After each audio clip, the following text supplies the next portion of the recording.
नमस्कार, स्वागत है आपका एबीपी न्यूज में। आपके साथ मैं अखिलेश आनंद हूं।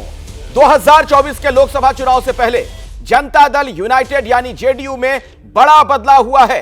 दिल्ली में आयोजित जनता दल यूनाइटेड की राष्ट्रीय कार्यकारिणी की बैठक में जेडीयू के राष्ट्रीय अध्यक्ष ललन सिंह ने अपने पद से इस्तीफा दे दिया और पार्टी के नए अध्यक्ष के लिए खुद नीतीश कुमार के नाम का प्रस्ताव आगे रखा गया, जिन्हें सर्वसम्मति से जेडीयू का राष्ट्रीय अध्यक्ष चुन लिया गया है, जिसके साथ ही अब तक लगाए जा रहे सभी कयासों पर मुहर लग गई है। अब नीतीश कुमार ने अपनी पार्टी के अध्यक्ष पर अगर वो काबिज हुए तो उसके बाद क्या एक तीर से कई निशाने उन्होंने साध लिए, जिसमें से पहला सबसे महत्वपूर्ण पीएम पद, जिसकी चर्चा उनकी पार्टी बार बार करती आई है। आज कार्यकर्ताओं ने भी पार्टी ऑफिस के सामने नारे लगाए। दूसरे सीट शेयरिंग, गठबंधन और उम्मीदवारों का चुनाव और सिंबल जारी करने का अधिकार भी राष्ट्रीय अध्यक्ष के पास ही होता है, जिसे नीतीश खुद अपने पास रखना चाहेंगे। साथ ही अध्यक्ष पद की कुर्सी पाते ही जेडीयू में टूट की संभावना लगभग खत्म हो गई। और आखिरी बात, नीतीश कुमार ने बिहार में अपनी सहयोगी पार्टी आरजेडी को क्या कड़ा संदेश दिया और दोनों पार्टियों के विलय की जो तमाम अटकलें लगाई जा रही थी, क्या उस पर भी विराम उन्होंने लगा दिया है। सवाल ये, क्या नीतीश प्रधानमंत्री बनना चाहते हैं? इन सब के पीछे मूल मकसद क्या उनका यही है? इसी सवाल पर आज की हुंकार। लेकिन पहले आप देख लीजिए वार पलटवार।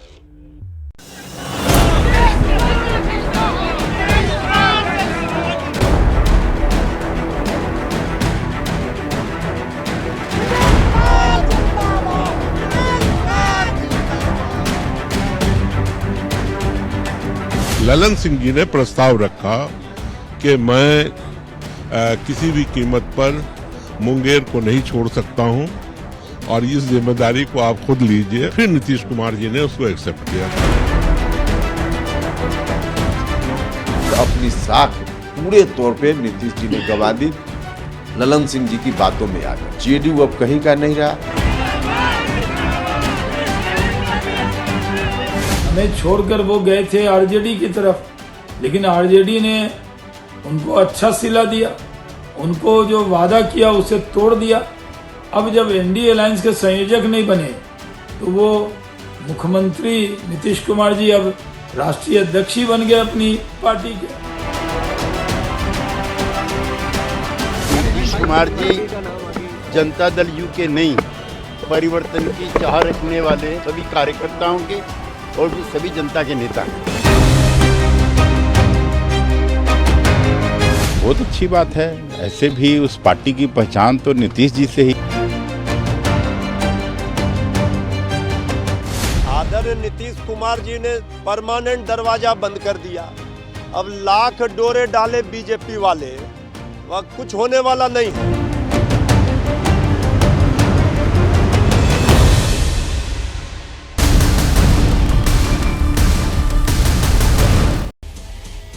तो बिहार में अचानक से सरगर्मी तेज हो गई है और उसके मायने मतलब तमाम निकाले जा रहे हैं। सवाल कई खड़े हो रहे हैं और केंद्र की राजनीति से भी इसे जोड़कर देखा जा रहा है। चर्चा करने के लिए जो मेहमान मेरे साथ जुड़ गए हैं, सबसे पहले उनसे मैं आपका परिचय करवा दूं। राकेश सिन्हा जी मेरे साथ जुड़ रहे हैं। अभिषेक झा हैं जेडीयू के नेता, उनसे भी हमारी बातचीत होगी। सुबोध मेहता जी हैं आरजेडी के नेता, हमारे साथ जुड़ रहे हैं, उनके पास भी आपको लिए चलेंगे। और संजय सर्राफ साहब हैं आरएलजेपी के नेता हमारे साथ। आप सभी का बहुत बहुत स्वागत। लेकिन सबसे पहले अभिषेक जी, आप ही के पास इस सवाल के साथ आना चाहूंगा। बड़ा बुनियादी सा सवाल है कि इसकी जरूरत क्यों पड़ी कि ललन जी को हटा के नीतीश कुमार को अध्यक्ष बना दिया जाए? ये सारी बातें हमारे वरिष्ठ नेताओं ने पहले ही बता दी। ललन सिंह जी पार्टी के वरिष्ठतम नेता हैं और बहुत लंबा और प्रगाढ़ संबंध रहा है नीतीश जी और ललन जी के बीच में। अपनी मजबूरियां उनकी हैं, क्षेत्र की राजनीति भी है, उनको चुनाव भी लड़ना है। इन सब के मद्देनजर उन्होंने खुद से यह प्रस्ताव दिया और राष्ट्रीय कार्यकारिणी ने, परिषद ने इसको स्वीकार किया कि नीतीश कुमार जी दोबारा से पार्टी के अध्यक्ष बने। तो इसमें आपत्ति कहाँ है? लोकतांत्रिक मूल्यों पर हमारी पार्टी चलती है। जेपी लोहिया कर्पूरी, बाबा साहब भीमराव अम्बेडकर और महात्मा गांधी की विचारधारा पर चलने वाली पार्टी है, जहां आंतरिक लोकतंत्र बेहद मजबूत है। हमें तो यही समझ में नहीं आ रहा है कि इसके अलग अलग आशय और इसके अलग अलग मायने निकालने में लोग कितना इंटरेस्टेड हैं। खैर, लोग किसी भी हिसाब से चीजें निकालते रहे। देखिए, इसमें आपने दो बातें सुखद हैं। और सुंदर अभिषेक दृश्य भाई। आज देखे हैं। हाँ, किस अभिषेक तरह भाई। से प्रगाढ़ संबंध दोनों सुन तो नेताओं लीजिए, का इसमें है। दो बातें कही जा रही हैं। सुन लीजिए, आप दो बातें कही जा रही हैं। एक तो लोकसभा चुनाव लड़ने के लिए किसी पार्टी का अध्यक्ष होने से कोई दिक्कत नहीं आती है, उसमें कोई बाधा नहीं आती है। ये पहली बार ये थ्योरी लेकर आप लोग सामने आए हैं, तो इसलिए कुछ सवाल खड़े हो रहे हैं। और दूसरी बात यह है, कहा यह जा रहा है कि नीतीश कुमार जी की पार्टी पर पकड़ कमजोर हो रही थी। अब जब पार्टी पे ही कमजोर पकड़ रहेगी तो प्रधानमंत्री के तौर पर उनकी दावेदारी कितनी मजबूत रह जाएगी? क्या ये वजह भी थी जो बातें कही जा रही हैं तमाम दल के नेताओं की तरफ से? चलिए, कम से कम ये नहीं कहा जा रहा है कि नीतीश कुमार जी की पकड़ समाप्त हो चुकी है पार्टी पर। भ्रामक, तथ्यहीन, बेबुनियाद बातें हैं। नीतीश कुमार जी हमारी पार्टी के सर्वमान्य नेता थे और आगे भी रहेंगे। ये बातें खुद हमारे राष्ट्रीय अध्यक्ष, तत्कालीन राष्ट्रीय अध्यक्ष आदरणीय ललन सिंह जी ने कई मौकों पर स्पष्ट किया है। तो बहुत सारे ऐसे लोग हैं जो जनता दल यूनाइटेड की विचारधारा, कार्यशैली, आंतरिक लोकतंत्र, कार्यकर्ताओं के मनोबल से जलते हैं। इसलिए इस तरह की कुक्ड अप स्टोरीज हमारी पार्टी के विषय में बताते रहते हैं। मैं पूरी तरीके से इन बातों का खंडन करता हूं। कहीं कोई सच्चाई नहीं है। पार्टी का एक एक वर्कर, पार्टी का एक एक कार्यकर्ता, ललन सिंह जी भी जिस मुस्तैदी के साथ पार्टी को चला रहे थे, स्वागत, क्योंकि इससे पहले भी लोगों ने काम किया, वह भी बहुत बेहतर है। ठीक है। और लगातार सबके सहयोग से पार्टी चलती है। ठीक है। नीतीश कुमार जी के मेरे नेतृत्व में साथ पार्टी सुबोध चल मेहता रही जी भी थी, हैं। आगे भी मजबूती से चलेगी। ये जो कुछ लोग खुश हो रहे हैं उनको खुश होने दीजिए। अच्छा, ठीक है। सुबोध मेहता जी, सवाल मेरा आपसे ये है, एक बात बार बार कही जा रही थी कि जेडीयू के कुछ नेता जो हैं, कुछ एमएलए हैं, आरजेडी के संपर्क में हैं, पार्टी टूट भी सकती है, इस तरह की कई थ्योरीज आ रही थी। क्या इन तमाम अटकलों पर अब विराम मान ले हम? नीतीश कुमार जी की पार्टी पे अपनी पकड़ मजबूत हो गई है, ललन जी नहीं है अध्यक्ष। देखिए अखिलेश जी, मैं लगातार कह रहा हूं कि भारत की जनमानस का जो मेन मुद्दा है, पढ़ाई लिखाई, दवाई, कमाई, सिंचाई, सुनवाई, उन मुद्दों को अपहरण कर ली है भारतीय जनता पार्टी ने बाजार के माध्यम से। और बाजार में भी 3-4 लोग ही प्लेयर हैं, और मीडिया के माध्यम से, जो कि मीडिया को आज जिस ढंग से मुद्दा उठाना चाहिए उन मुद्दों को नहीं उठाते हैं। तो ये मनगढ़ंत बातें थी, ये मनगढ़ंत बातों को पुलिस से स्टॉप लग गया है। कोई कह रहा था इधर जा रहा है, कोई कह रहा था उधर जा रहा है, उसी में मीडिया लगी हुई थी। मेन मुद्दा मीडिया उठाती नहीं है। मनगढ़ंत बातों को किसी के पीछे, पर्दे के पीछे, जो पर्दे के पीछे जो खिलाड़ी है उसके लिए बैटिंग। सुबोध मेहता जी, अपने मुद्दे पे रहिए ना। आप मीडिया की बात करने लगते हैं तो मैं आपको लालू जी का एक ट्वीट पढ़ के सुना देता हूं। ये 29 नवंबर 2017 का ट्वीट है लालू जी का।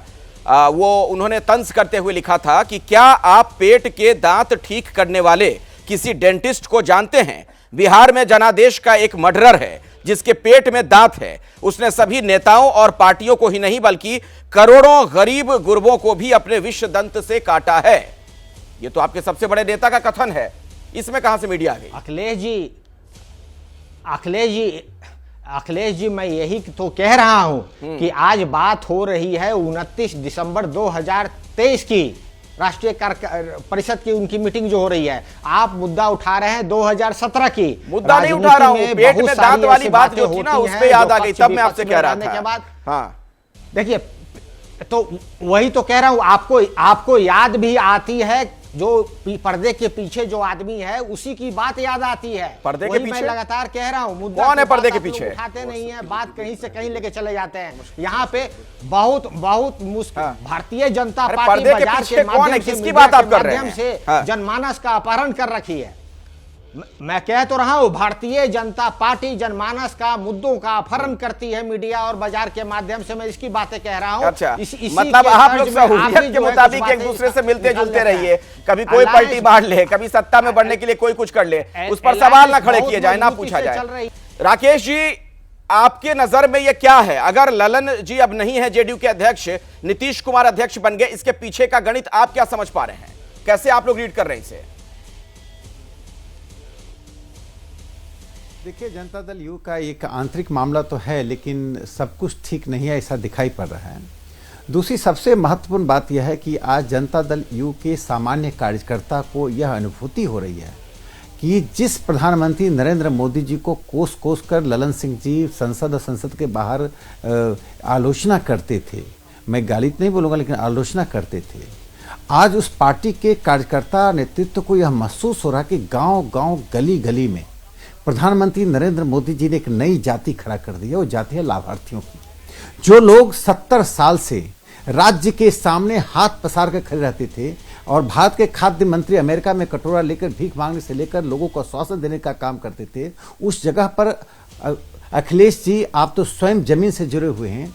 विकसित भारत संकल्प यात्रा कोई सामान्य यात्रा नहीं है।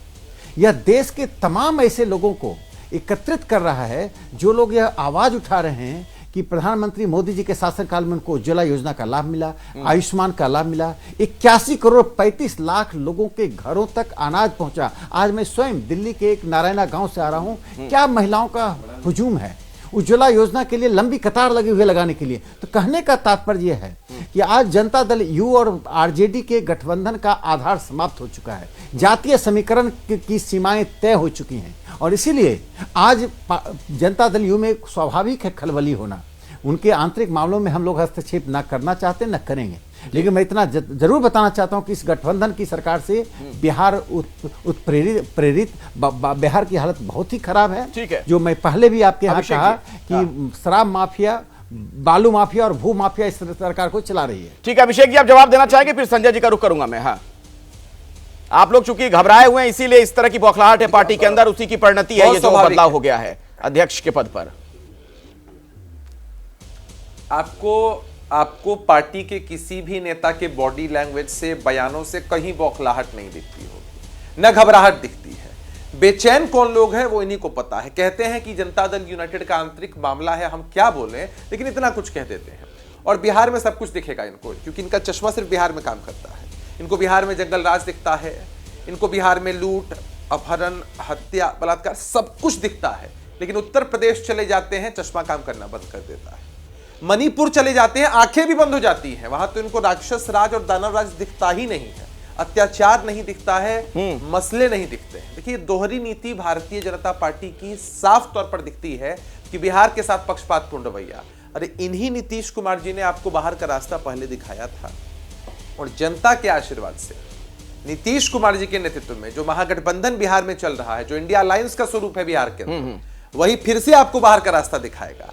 इसलिए जितना आपको झांकना है हमारी पार्टी के अंदर, जितनी कुकड अप स्टोरीज बनानी है, जितना बोलना है बोल लीजिए। सुशील कुमार मोदी जी अपने हिसाब से स्क्रिप्ट पढ़ते रहते हैं, कोई नोटिस तो लेता नहीं उनकी पार्टी में। राजनीतिक प्रासंगिकता तो बच नहीं गई है, लेकिन जब तक कुछ बोलेंगे नहीं, शायद मीडिया भी नोटिस नहीं कहा यह भी जा रहा ना अभिषेक जी की अपनी राजनीतिक प्रासंगिकता, चूंकि आपने कैसे शब्द का इस्तेमाल कर लिया, राजनीतिक प्रासंगिकता, तो उसी से जुड़ा सवाल पूछ रहा हूं मैं। उसके बाद मैं जाता हूं संजय जी के पास भी कि क्या इसी राजनीतिक प्रासंगिकता को बचाए रखने के लिए नीतीश कुमार ने यह सब किया है कि पार्टी पर जो खबरें आ रही थी कि कहीं टूट ना हो जाए, पार्टी टूट ना जाए, अलग ना हो जाए, उनकी पकड़ ढीली हो रही है, कुछ लोग दूसरे दल में ना चले जाए, कुछ बीजेपी के संपर्क में, कुछ आरजेडी के संपर्क में, अगर मगर तमाम बातें चल रही थी, खबरें चले तो उस पर विराम लगाने के लिए काम किया गया। अरे भाई, अच्छा हम एक बात बताइए, हम सार्वजनिक और राजनीतिक जीवन में अपने संपर्कों को सीमित कर लेते हैं क्या? ये लोग जो खबरें चलाते हैं सूत्रों के माध्यम से, अन्य माध्यमों से, आज तो खंडन हो गया ना। अगर ऐसा होता कि बाप रे बाप पार्टी में बहुत बड़ी टूट होने वाली है इसलिए ऐसा हो रहा है, कुछ तो नहीं हुआ। अरे पार्टी कोई डिसीजन लेती है, कार्यकर्ताओं की कुछ मांग होती है, तो खूबसूरती है ना कि भाई ऐसा नहीं है कि न खाता ना बही, जो दो लोग कहे भारतीय जनता पार्टी के अंदर वही सही। मुझे लगता है इसका जवाब आपको देना चाहिए। कार्यकर्ताओं ने कुछ बातें कह रहे हैं कि इनके यहाँ ये स्थिति नहीं है कि खाता ना बही। पहले ललन सिंह जी उन्होंने परीक्षा को व्यक्त किया। राकेश जी से जरा इस पर जवाब ले लीजिए, फिर मैं आता हूं संजय जी आपके पास। इनके यहाँ इंटरनल डेमोक्रेसी है। देखिए, मैं सिर्फ मैं इतना ही कह रहा हूं कि जनता दल यू के कार्यकर्ताओं को स्वयं, हमारे प्रिय मित्र को यह अनुभव हो रहा होगा कि जिस पार्टी के पीठ की सवारी कर रहे हैं या जो पार्टी उनके पीठ की सवारी कर रही है, आरजेडी इनके पीठ की सवारी कर रही है, ये उनके पीठ की सवारी कर रहे हैं, उसके कारण बिहार आतंकित है। जब शराब के घोटाला करने वालों पर पुलिस अफसर जाता है, ईसाई को दिन में गोली मार दी जाती है। अब बताइए, कल्पना कीजिए उस राज्य में अब निवेश होगा, उस राज्य में कल्पना कीजिए जहां अब फिर से हत्या शुरू हो गई। क्या फिर बच्चे 7वीं 8वीं के कक्षा के बच्चे दिल्ली की यात्रा करेंगे पढ़ने के लिए? सवाल यह नहीं उठता है कि आपकी पार्टी के भीतर क्या हो रहा है, सवाल यह उठता है कि गठबंधन की सरकार का असर और प्रधानमंत्री मोदी जी के सुशासन का असर, कुशासन बनाम सुशासन है। एक तरफ से केंद्र की योजनाओं का शासन है जो लाभार्थियों में दिखाई पड़ा। मैं उनसे अनुरोध करता हूं कि आप विकसित भारत यात्रा में जाइए, संकल्प यात्रा में जाइए। ये किसी पार्टी की यात्रा नहीं है, जैसे राम मंदिर का उद्घाटन होगा तो किसी पार्टी का नहीं है, आप जाइए, शामिल होइए, कोसना बंद कीजिए। आपके पार्टी में गंभीर स्थिति पैदा ले ली है। नीतीश जी को चारों तरफ से चक्रव्यूह में फंसाया जा रहा है। मैं मानता हूं कि बिहार की स्थिति को दयनीय करने में राष्ट्रीय जनता दल की बड़ी भूमिका है, और उस भूमिका में राष्ट्रीय जनता दल कहीं चूक नहीं करती संजय है, जी, कहीं अपराध बोध नहीं है राष्ट्रीय जनता दल को। जंगल राज की बात कर रहे हैं, इसको जंगल राज नहीं कहेंगे तो और क्या कहेंगे हम? ठीक है, मैं जंगल राज पे आगे बात करूंगा, सुबोध जी आऊंगा, लेकिन संजय जी से अभी तक बात नहीं हो पाई है। संजय जी, मेरा वही सवाल है, बुनियादी सवाल, मूल सवाल जो मैं सभी अपने मेहमानों से पूछ रहा हूं, क्या ये नीतीश कुमार की प्रधानमंत्री पद की दावेदारी की दिशा में उठाया गया एक और कदम है, ताकि एक संकेत यहां से जाए कि पार्टी पर उनकी पूरी तरह से पकड़ मजबूत है? क्योंकि तमाम तरह की खबरें आने लग गई थी कि कहीं ऐसा ना उन्हें दरकिनार कर दिया जाए, पार्टी में टूट ना हो जाए। Confuse JDU. नहीं अखिलेश जी, कंफ्यूजन तो इनके यहाँ पर है, हमारे यहाँ पर कौन सा कंफ्यूजन है? इनके लिए सोचता कौन है? ये तो खुद भी अपने लिए सोचने को तैयार नहीं है। अगर आज नीतीश जी ये कर रहे हैं तो वो अपनी स्पेस क्रिएट कर रहे हैं, नहीं कर रहे हैं, वो उसकी प्रॉब्लम है। बाकी रहे इंडी गठबंधन ने तो उनको कहीं पूछा नहीं, ये तो दो बार भाग के आ गए, प्रेस कॉन्फ्रेंस छोड़ के आ गए। हमने निकाला क्या वहां पर? ये जब हमारे ऊपर डालते हैं, ये डरे हुए हैं, ऐसा हमें क्या डर और सहमत है? हमारा नेतृत्व माननीय प्रधानमंत्री जी कर रहे हैं, जिन्होंने देश में हर घर में जो काम दे दिया है, हर उस गरीब आदमी के आखिरी पायदान पर जो गरीब बैठा है उसके घर तक काम देने का किया, चाहे वो शौचालय का काम हो, गैस सिलेंडर का काम हो, सड़क देने का काम हो, मकान देने का काम हो, मेडिकल फैसिलिटी देने का काम हो, चावल देने का काम हो, वो काम दिया ना। ये क्या लेकर जाएंगे लोगों के बीच में? ये जस्ट फैंटेसी है, इसको हम फैंटेसी कहते हैं। और आप देख लीजिए 14 से लेकर अभी तक कितने नेशनल प्रेसिडेंट चेंज हो गए, ये किसके साथ नीतीश जी सही से रहे हैं? ये सब इनका अंदरूनी मामला है, हम लोगों को कोई इससे तकलीफ नहीं है। हम लोग मस्ती मजाक कर रहे हैं, देख रहे हैं, ये लोग, ये डेली का रूटीन है। आगे देखिए आगे क्या हो रहा है। अभिषेक जी, इनकी इंटरनल प्रॉब्लम है। संजय जी कह रहे हैं कि हम लोग मस्ती मजाक कर रहे हैं, आप क्या, ये डेली का रूटीन है, बदलाव होता रहता है। नीतीश जी किसी पे भरोसा नहीं करते। मैं सुन नहीं पाया आपके सवाल को। अखिलेश जी मैं आपके सवाल को सुन नहीं पाया। देश के युवा को रोजगार नहीं मिल रहा है। संजय सर्राफ हैं, आरएलजेपी के नेता, वो आपके बारे में कह रहे हैं कि इनके यहाँ ये सब चलता रहता है, बदलाव होता रहता है, हम लोग इसे अब गंभीरता से नहीं ले रहे हैं, ये नीतीश कुमार सब कुछ अपने लिए कर रहे हैं। और चिराग पासवान ने जो चुटकी ली है उस पर भी जवाब दे दीजिए। ठीक है, हो गई संजय जी, आपकी बात हो गई। अभिषेक झा, थोड़ा शांत हो जाए अगर ये, अखिलेश जी आपका प्रतिष्ठित डिबेट शो है, थोड़ा शांत हो जाए तो मैं शायद अपनी बात कह पाऊं। देखिए, उदाहरण भी कौन लोग दे रहे हैं या बुरा भी कौन लोग बोल रहे हैं, ऐसे लोग देखिए, रामविलास पासवान जी एकदम श्रद्धेय हैं, हम सब लोग उनका सम्मान करते हैं, लेकिन उनके दिवंगत होने के बाद जिस तरह की स्ट्रैटेजी इनके यहाँ रही, इनकी पार्टी का कुनबा बिखर गया, परिवार का कुनबा बिखर गया। आज क्या स्थिति है चाचा और भतीजे के बीच में, सबको मालूम है। तो जिनकी खुद की स्थिति इतनी खराब है, जिनके खुद के घर कांच के हैं, वो दूसरों के घरों पर पत्थर फेंक रहे हैं। तो हमें लगता है कि खुशफहमी में रहना है कि जनता दल यूनाइटेड का राष्ट्रीय अध्यक्ष बदल जाता है। ललन जी, आप राष्ट्रीय अध्यक्ष नहीं है, क्यों आप इतना बेचैन क्यों हैं भाई? आप एक तरफ कहते हैं कि आपके लिए बड़ी बात नहीं है, तो दूसरी तरफ इतनी बेचैनी क्यों दिखा रहे हैं भाई? आपको मालूम है, आपने भाजपा के इशारे पर साजिश के तहत हमारी बारी बारी से बोलिए। संजय जी एक मिनट रुक जाइए। मसला क्या हुआ? संजय जी विलुप्त हो गए, एक मिनट रुक जाइए, मैं आता हूं आपके पास। अभिषेक जी, वो कंप्लीट कर दीजिए। चाटुकारिता की राजनीति कर लीजिए, इसका कोई लाभ नहीं होने वाला है, कर लेने दीजिए, इनको कर लेने दीजिए। चाटुकारिता की राजनीति इनको मुबारक हो। ये हमारी पार्टी के खिलाफ, हमारे नेता के खिलाफ सिर्फ इसलिए बोलते हैं ताकि इनको भाजपा से थोड़ा भाव मिल सके। तो इन चीजों का कोई प्रभाव नहीं पड़ता है, इन चीजों से कोई फर्क नहीं पड़ता है। जो लोग अपना कुनबा नहीं संभाल सकते हैं, जो लोग अपनी स्थिति को नहीं समझ सकते हैं, वो भला हमारे खिलाफ बोलकर कर ही क्या ले? अभिषेक जी, फिर से एक बार चिराग पासवान ने यहां तक कह दिया, मैं पढ़ के सुना दे रहा हूं जो ट्वीट उन्होंने किया है। एक मिनट रुक जाइए, मुझे बोलने दीजिए। वो ये कह रहे हैं कि आज नीतीश कुमार जी ने ललन बाबू से राष्ट्रीय अध्यक्ष का पद छीनकर स्वयं राष्ट्रीय अध्यक्ष के पद पर वो बने हुए हैं और कह रहे हैं कि मैं चुनौती स्वीकार करता हूं, और फिर आप कह रहे हैं कि मैं बनना नहीं चाहता। ये दोहरा चरित्र है। उदाहरण दे रहे हैं चिराग पासवान, कह रहे हैं कि मुख्यमंत्री जी, आप 2020 बिहार विधानसभा चुनाव के बाद आपकी पार्टी बिहार में तीसरे नंबर की पार्टी बनी थी, तब भी आप कह रहे थे कि मैं मुख्यमंत्री नहीं बनना चाहता हूं, लेकिन आप अपने स्वार्थ के लिए मुख्यमंत्री बन गए। चिराग पासवान जी से हम क्या उम्मीद करें कि मुख्यमंत्री जी के लिए तारीफ के पुल बांधेंगे, कसीदे पढ़ेंगे? नहीं ना। नहीं, वो कह रहे हैं कि कौन सब है कुछ तीन नीतीश नंबर की कुमार पार्टी कुर्सी बता के लिए ही रहा है, करते हैं, जिस ऐसा वो पार्टी कह का रहे हैं। एक भी रिप्रेजेंटेटिव नहीं, सुन लीजिए, नीतीश कुमार जी अगर कुर्सी के लिए कर रहे होते, जनता के बीच में मैसेज होता, जनता उनके चेहरे पर आशीर्वाद नहीं देती, चिराग पासवान जी को कुर्सी देते थे। चिराग पासवान जी ये बातें कह रहे हैं, एक सीट है उनके पास, एक सीट है उनके पास, एक भी सीट नहीं है उनके पास। वो हमारे यहाँ कहावत है कि चलनी जिसमें खुद इतने छेद हैं, वो सूप के बारे में अनाप शनाप बोल रही है, उनको जो बोलना है बोल। जल्दी से संजय जी जवाब दीजिए, राकेश सिन्हा जी पास जाऊंगा। पर उनकी बी टीम बनकर काम करते हैं, वोट कटवा की भूमिका निभाते हैं और हमसे बहस कर रहे हैं, हमसे बातें कह रहे हैं। अरे आज भी बिहार की जनता को किसी के चेहरे पर विश्वास है नीतीश कुमार, और ये विश्वास आगे भी सुदृढ़ रहेगा। आप जैसे लोग चिल्लाते रहे, अपना राजनीतिक विरोध दर्ज करते रहे, से कोई फर्क नहीं पड़ता है। जनता अपना आशीर्वाद हमें जरूर देगी, और जनता ठीक है संजय जी जल्दी से है, जनादेश सर्वोपरि। अखिलेश जी, पलटूराम किसने बोला? आरजेडी ने। पेट में दांत किसने बोला? आरजेडी ने। बाकी जहां पर भी पलटूराम हमारे यहाँ से बीजेपी के साथ, एनडीए के साथ लड़कर उठ के पलट मार दी वहां पर, और उसके बाद ये कर रहे हैं, नीतीश जी पावर की राजनीति नहीं कर रहे हैं। नीतीश जी को खाली चीफ मिनिस्टर की सीट चाहिए, और अब वो भी डीली हो रही है क्योंकि लालू जी पीछे पड़े हैं, उनको तेजस्वी को आगे लेके जाना है। अब ये अपनी ताकत नहीं दिखा रहे हैं, ये अपने कुंभे में राकेश जी, आपको वापस राकेश जी अगर आपको याद आ रहा हो, राकेश सिन्हा जी, तो यही ललन जी ने एक बार नीतीश कुमार जी के लिए यहां तक कह दिया था कि उनके पेट के दांत मैं ही तोड़ूंगा, क्योंकि मुझे सब पता है उनके पॉइंट्स कहां कहां पर हैं। देखिए, जनता दल यू का जो कुनवा है, वो जो समाज समता पार्टी से आगे बढ़ी है, उसमें हर पार्टी, हर व्यक्ति अपने आप को राष्ट्रीय नेता मान रहा है। हर व्यक्ति नीतीश कुमार जी को विस्थापित करने की मनोकांक्षा से वहाँ बना हुआ है। इस कारण से मैं बता रहा हूँ कि बिहार में गवर्नेंस समाप्त हो गया है। इतनी महत्वाकांक्षाओं की दौड़ है, और धृतराष्ट्र आलिंगन की स्थिति है। धृतराष्ट्र आलिंगन वह था महाभारत में, जब धृतराष्ट्र ने भीम को आलिंगन करने के लिए सोचा था, तो उसका उद्देश्य भीम का को से स्नेह करना नहीं था, भीम को समाप्त कर देना था।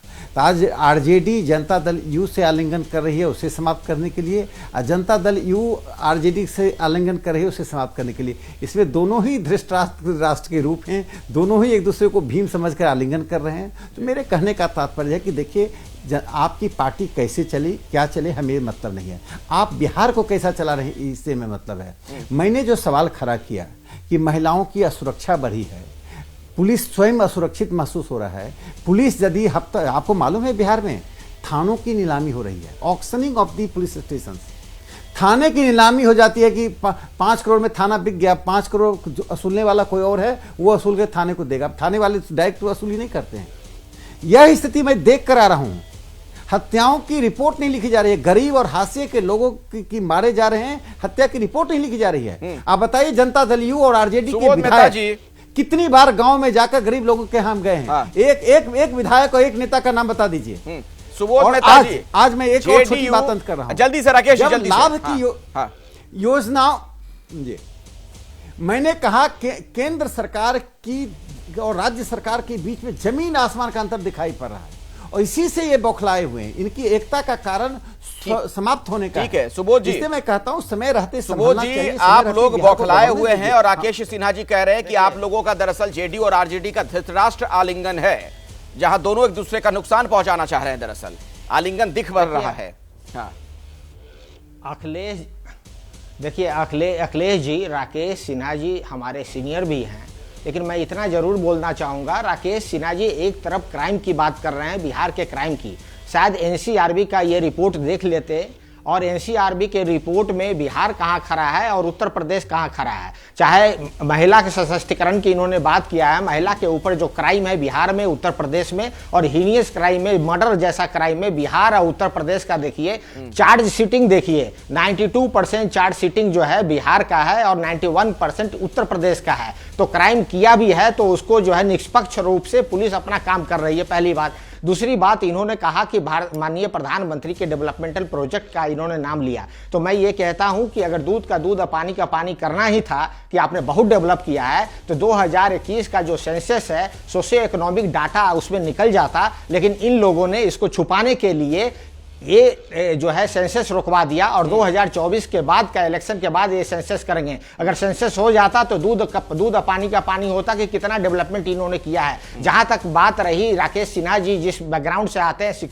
शिक्षक हैं वो, तो देखिए एजुकेशन का जो बजट है वो कट कर दिया। हेल्थ का जो देखिए 96% लोग जो है प्राइवेट हेल्थ सेक्टर में विश्वास करते हैं। प्रधानमंत्री जी का फसल बीमा योजना, प्रधानमंत्री जी का ई मंडी, प्रधानमंत्री जी का हर खेत में जल, ये सारा फ्लॉप हो गया। कोई मंडी नहीं है। डबल इनकम की इन्होंने बात की थी, इन्होंने 2 करोड़ रोजगार देने की बात की। मुझे एक ब्रेक लेना पड़ेगा, लेकिन दरअसल कहा यह भी जा रहा है कि आरजेडी की जो वंशवादी राजनीति है, बीजेपी कह रही है, उसमें नीतीश कुमार फिट नहीं बैठ रहे, इसलिए नीतीश नया रास्ता तलाश रहे और उसी दिशा में यह कदम उठाया गया है। तो क्या नीतीश चलेंगे पुरानी राह? ये तमाम जो चर्चाएं हैं, महज चर्चा है, अफवाह है, या इसमें कुछ हकीकत भी है? इसी पर हम बातचीत कर रहे हैं। तमाम मेहमान अलग अलग दलों के मेरे साथ जुड़े हुए हैं और सीधे जेडीयू के नेता अभिषेक झा जी का मैं रुख करना चाहूंगा। और अभिषेक जी, जो बार बार तमाम तरह की बातें कही जा रही हैं, उसमें महत्वपूर्ण यह भी है, कहा जा रहा है कि दरअसल एक तरीके से नीतीश कुमार ही हैं जिन्होंने इंडिया गठबंधन की नींव रखी, सभी दलों को एक साथ लेकर आए थे। आपको भी पता है पटना में पहली बैठक हुई, उसके बाद अलग अलग जगहों पर बैठकें हो रही हैं, लेकिन नीतीश कुमार ही ऐसा लगा कि पीएम पद की दावेदारी, उम्मीदवारी जो उधर से होनी चाहिए थी, उस रेस में पिछड़ रहे हैं। नए नए नाम सामने आ गए। ममता बनर्जी ने मल्लिकार्जुन खड़गे का नाम आगे बढ़ा दिया, अरविंद केजरीवाल की भी पसंद सामने आ गई। तो क्या इस दावेदारी को नीतीश कुमार अपनी तरफ से मजबूत करने के लिए पार्टी अध्यक्ष बन गए हैं, या दिखाने के लिए कि भाई पार्टी पर मेरी पकड़ मजबूत है, मैं कमजोर नहीं पड़ा हूं, प्रासंगिक हूं? अखिलेश जी आपका डिबेट शो है, प्रतिष्ठित चैनल है, प्रतिष्ठित डिबेट शो है, आप सवाल तो कुछ भी पूछ सकते हैं, इसमें कहां आपत्ति है।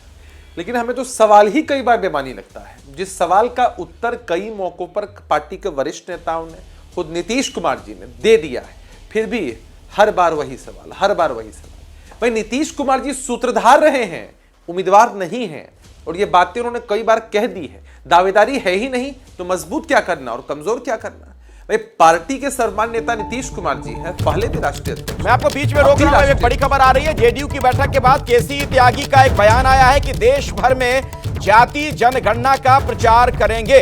ये कहा है केसी त्यागी ने, इंडिया का भी यही एजेंडा होगा, इंडिया गठबंधन का, कि जातीय जनगणना को प्रचारित किया जाएगा। राकेश सिन्हा जी, जातीय जनगणना का और प्रचार प्रसार होगा, केसी त्यागी ने भी स्पष्ट कर दिया इस बैठक के बाद।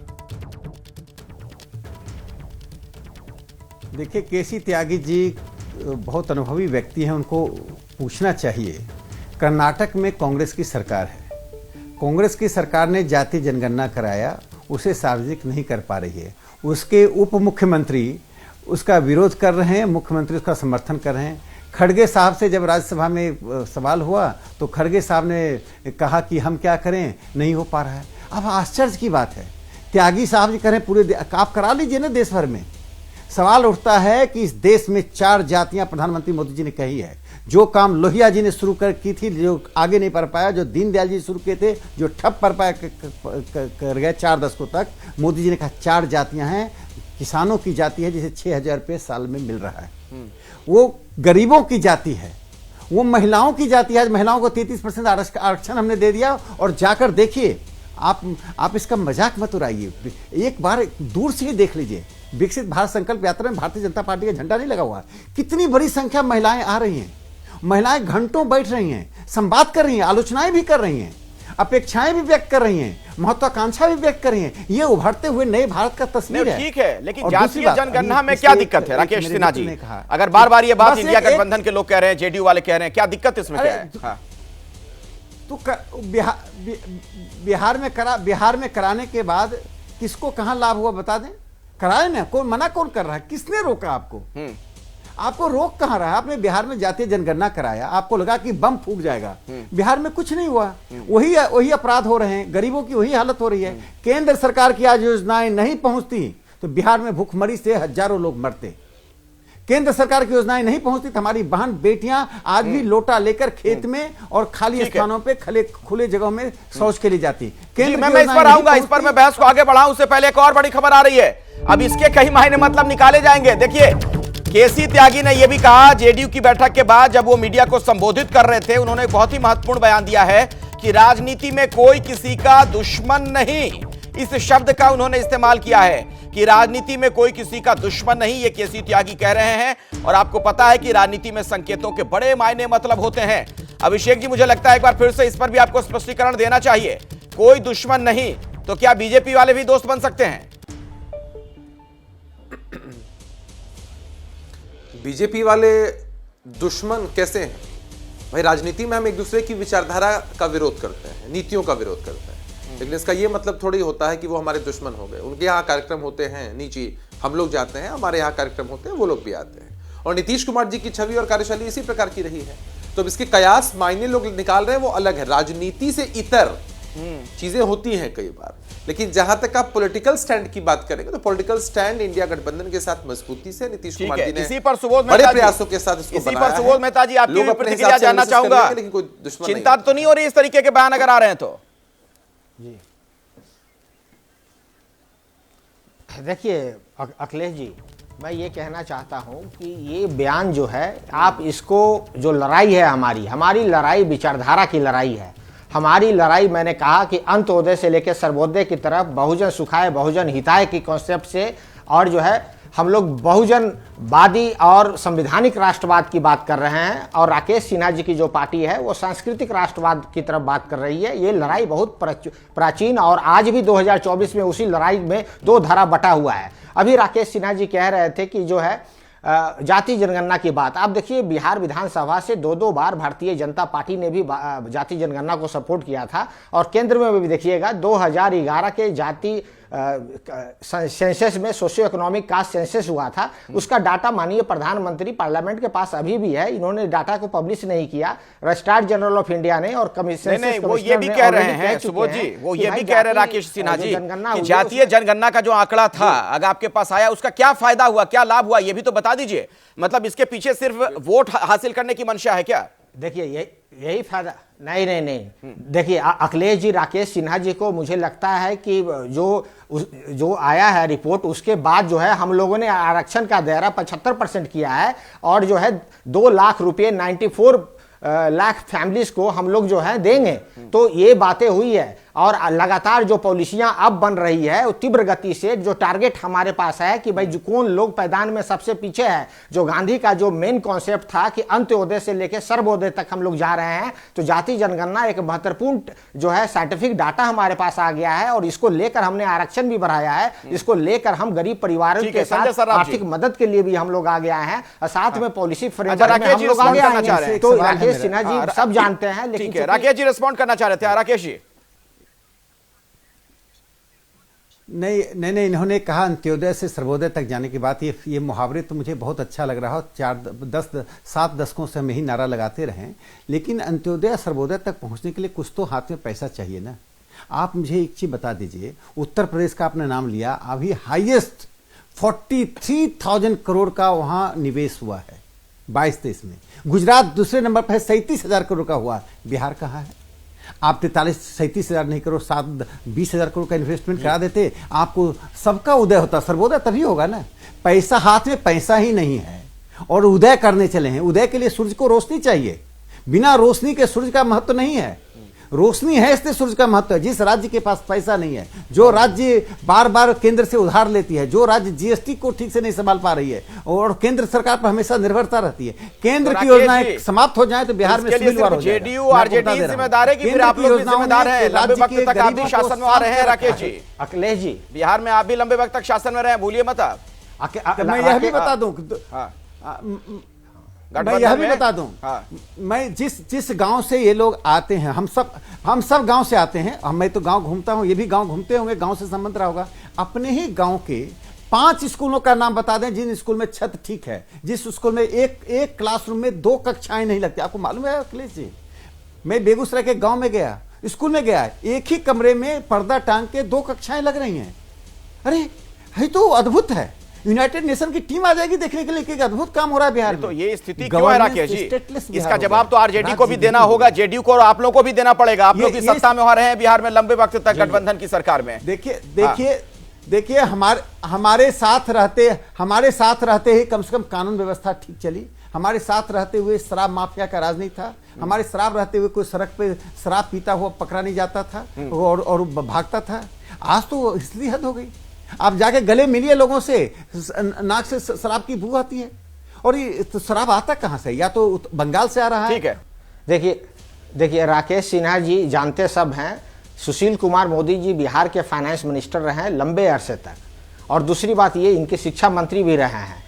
और उत्तर प्रदेश का इन्होंने नाम लिया कि इन्वेस्टमेंट हुआ है। उत्तर प्रदेश का जो रेट ऑफ ग्रोथ है 7.4 है, बिहार का जो रेट ऑफ ग्रोथ है वो उत्तर प्रदेश से ज़्यादा है, हम लोग डबल डिजिट में जा रहे हैं, पहली बात। दूसरी बात, अब ये देखिए इन्होंने जो है ये कह दिया कि भाई हम जो स्कूल वहाँ देखते हैं, तो हमें ये बताइए जब से हमारी सरकार बनी है नीतीश जी के नेतृत्व में, तेजस्वी प्रसाद यादव जी की, हमारी एजेंडा ही था, पढ़ाई का एजेंडा था। थोड़ी ना आपकी सरकार बनी है को लेकर आरजेडी लंबे वक्त तक पहले भी शासन में रह चुकी है, लालू जी मुख्यमंत्री रहे, राबड़ी देवी जी मुख्यमंत्री रही, नहीं चरवाहा विद्यालय भी खुला था एक जमाने में। राबड़ी जी लालू जी क्यों भूल जा रहे हैं? तो 7 यूनिवर्सिटी, सुनिए अब अखिलेश जी जवाब देने, देखिए 7 यूनिवर्सिटी माननीय लालू प्रसाद यादव जी ने खोला है। और जिस आप जो है बोल रहे हैं स्कूल का, विद्यालय की जो बात आपने कही, उसके लिए टेक्निकल एजुकेशन के लिए माननीय लालू प्रसाद यादव जी चरवाहा विद्यालय का कॉन्सेप्ट था, वही कॉन्सेप्ट टेक्निकल एजुकेशन का स्किल डेवलपमेंट के तौर पर अभी भी इतनी दयनीय स्थिति शिक्षा की क्यों है भाई बिहार में? इसका जवाब दीजिए ना आप लोग। अभी ये सवाल आपसे भी, अभिषेक जी से भी और राकेश जी से भी पूछा जाएगा। इससे कोई नहीं बच सकता है, सभी लोग नए शासन में वहां पर। जो शिक्षा की स्थिति है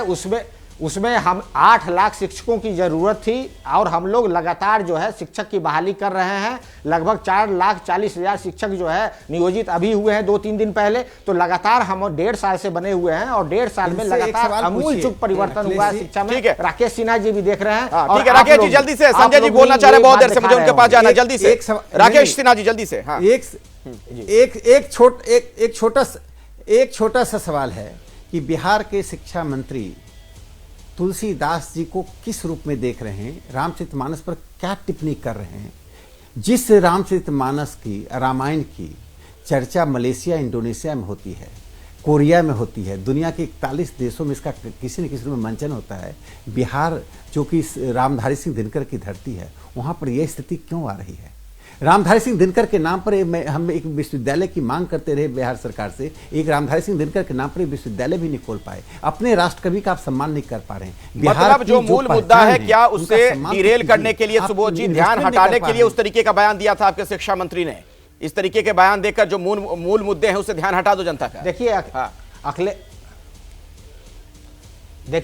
अखिलेश जी, इस मुद्दे के ऊपर आपने एक शो ऑर्गेनाइज किया था जिसमें मैं भी था, और आपको पता है कि माननीय शिक्षा मंत्री है या हमारी पार्टी है, बिहार के और भारत के कोई भी लोग जो है रामचरितमानस का अपमान नहीं कर रहे हैं। और कुछ बातें संदर्भ, राकेश सिन्हा जी पॉलिटिकल साइंस पढ़ाते हैं भाई, क्लासिकल राइटिंग में जो बातें अगर तार्किक नहीं है, डिबेट डिस्कशन या डाइसेंट के माध्यम से उसको डिलीट करना ही बेहतर होगा। उन्हीं चंद जो है श्लोक पढ़े थे, और रामचरितमानस का जो कुछ अंक ऐसा था जहां पे डिसेबिलिटी के लेकर, वापस लौट रहे हैं मुद्दे पे आते हैं। थोड़ी विषयांतर हम थोड़ा सा हो गए थे, लेकिन चूंकि आप लोग अपनी बात इस पर रखना चाह रहे थे, इसलिए मैंने कहा चलिए बोल लीजिए।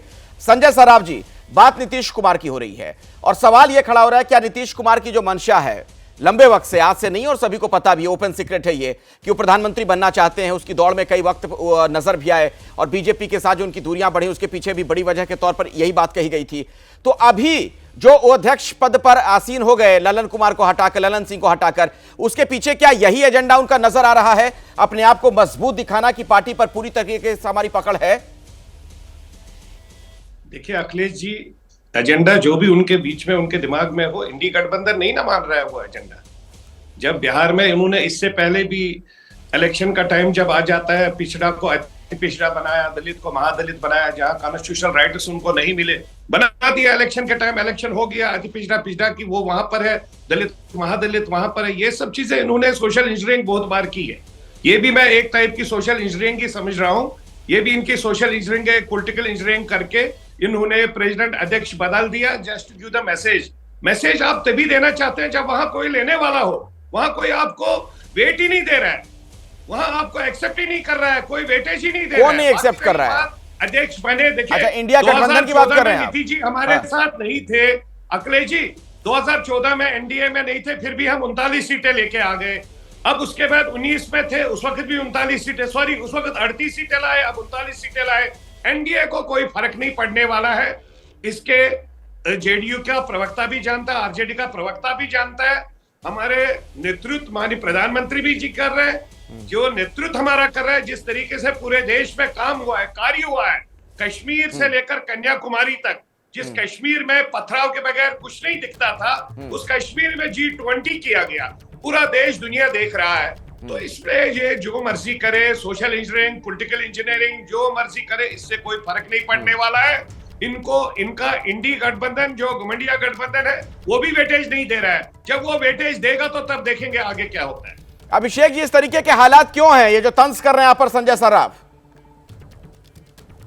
कोई वेटेज नहीं दे रहा है नीतीश कुमार को गठबंधन के अंदर। तंज नहीं करेंगे तो इनका पॉलिटिकल मार्केट समाप्त हो जाएगा। अखिलेश जी अगर ये तंज नहीं करेंगे तो इनका जो पॉलिटिकल मार्केट है वो समाप्त हो जाएगा। इतना ध्यान अगर अपनी पार्टी अपने संगठन पर देंगे तो शायद थोड़ा ग्रोथ भी हो सकता है इनका, लेकिन ये अपने एक्टिविटीज से साबित करते हैं कि इनके लिए नकारात्मक पक्ष यही है। अरे भाई बेचैन क्यों है? हमारी पार्टी ने कोई फैसला किया, इसमें आपकी बेचैनी क्यों है? आप करते रहे, उससे हमें कौन सी बेचैनी है? हमें कोई बेचैनी नहीं है। हमारी पार्टी के हम तो नजारा देख रहे हैं, हम तो नजारा देख रहे हैं। ध्यान दीजिए ना अपनी पार्टी पर, चेंज हो जाते हैं, गिरती पड़ती लड़खड़ाती पार्टी पर ध्यान दीजिए, जिसका कोई नुमाइंदा नहीं बचा है विधानसभा के अंदर, नुमाइंदा नहीं बचा है। ध्यान दीजिए पार्टी पर। 2014 में आपसे ज्यादा मेंबर प्रोग्रेसिव सोच रखिए, बिहार के हक की बात करिए। चलिए खबर दर्शकों तक मैं पहुंचा दूं कि जेडीयू की बैठक के बाद नीतीश कुमार का बयान सामने आ गया। उन्होंने कहा कि मैंने राष्ट्रीय अध्यक्ष का पद स्वीकार कर लिया है। सुनवाते हैं आपको नीतीश कुमार ने क्या कहा।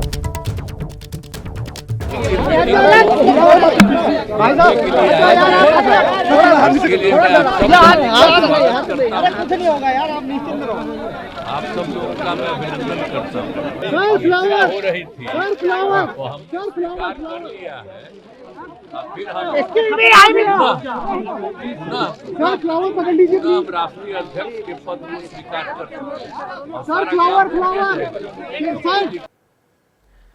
तो नीतीश कुमार और ललन सिंह आपने देखा दोनों साथ साथ नजर आ रहे थे। नीतीश कुमार का यह कहना था कि मैंने राष्ट्रीय अध्यक्ष का जो पद है वो स्वीकार कर लिया है। अभिषेक जी, अब इससे जेडीयू में क्या बदल जाएगा? अब ललन जी ने नीतीश कुमार अध्यक्ष हैं।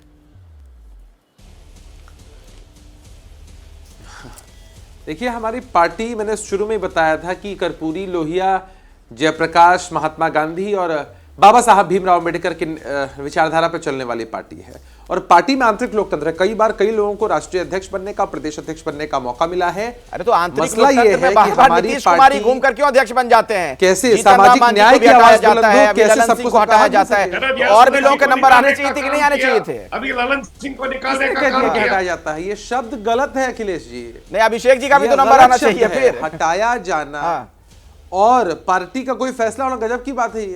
ये तो ऐसा हो जाएगा कि आज कोई व्यक्ति डिबेट करा रहा हो और कल वो छुट्टी पर हो, या फिर कल वो कहीं और चला जाए। अरे सर, डिबेट कराने में, छुट्टी पर होने में, किसी और जगह नौकरी ज्वाइन कर लेने में और किसी पार्टी के अध्यक्ष के बदल जाने में बहुत फर्क है।